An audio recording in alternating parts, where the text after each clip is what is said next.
Hello friends, welcome to my channel creation with V. Christmas आने वाला है तो चलिए जल्दी से बनने वाले 4 डिफरेंट DIY क्रिसमस एक्सेसरीज बना लेते हैं। वीडियो अच्छी लगे तो इसे लाइक कर देना, कमेंट करके भी बता देना कि आपको ये एक्सेसरीज कैसी लगी।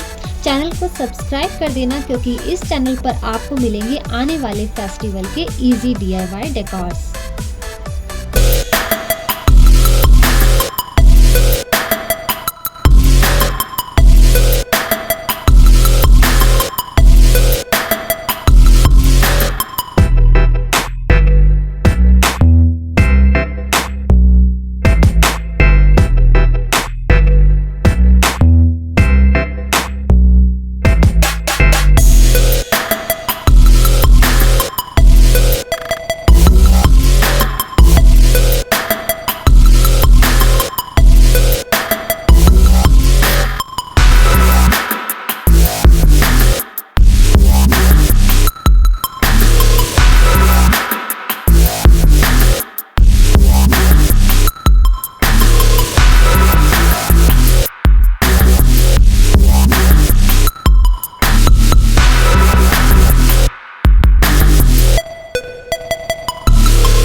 ये है हमारे क्रिसमस ट्री का फाइनल लुक। आपको कैसा लगा जरूर बताइएगा।